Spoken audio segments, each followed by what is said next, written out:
శ్రీమాత్రే నమః. శివాయ గురవే నమః. అంటే ఒక చిన్న సందేహం. వినాయక చవితికి ముహూర్తం ఉందని ఏ శాస్త్రంలో చెప్పారండి? వినాయక చవితి ప్రతిష్టాపన ముహూర్తము అని ఇది ఒక్కటే ఉందా? మరి ఇతర నగరాలలో, మన పెద్ద పెద్ద నగరాల్లో కానీ, ఉదాహరణకు హైదరాబాదు లేదా వైజాగ్, విజయవాడ ఇలాంటి వాటిల్లో ఉద్యోగరీత్యా వారు సాయంత్రం ప్రతిష్టాపన చేస్తున్నారు. మరి వాళ్ళ పరిస్థితి ఏంటండి? సాయంత్రం చవితే లేదు కదా. అలాగే ఉదయం పూట కూడా వారి యొక్క ఉద్యోగ వ్యవహార వృత్తి వ్యాపారాల రీత్యా వారి అనుకూలతను బట్టి ఉదయాన్నే చదువుతున్న సమయంలో ఉదయాన్నే ప్రతిష్టాపన చేసే వాళ్ళ పరిస్థితి ఏమిటి? ఎక్కడా శాస్త్రాలలో ప్రతిష్టాపన ముహూర్తాన్ని ఒకటిగా నిర్ణయించలేదండి.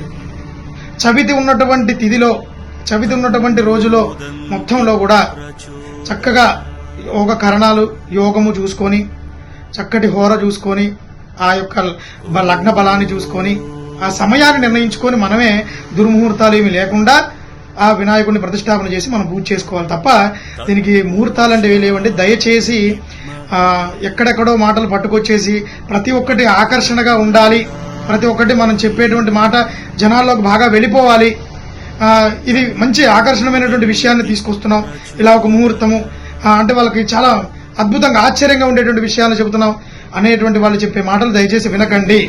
అలాంటి వాటి వలన చాలా మంది పురోహితులు ఇబ్బంది పడుతున్నారు ఇప్పుడు.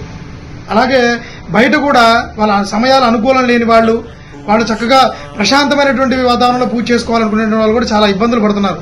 దయచేసి ఇది గమనించండి. నిర్వాహకులందరూ కూడా, మన భగవద్బంధువులందరూ కూడా ఖచ్చితంగా ప్రతి ఒక్కళ్ళు తెలుసుకోండమ్మా. ఇది ఎక్కడా ముహూర్తం లేదు.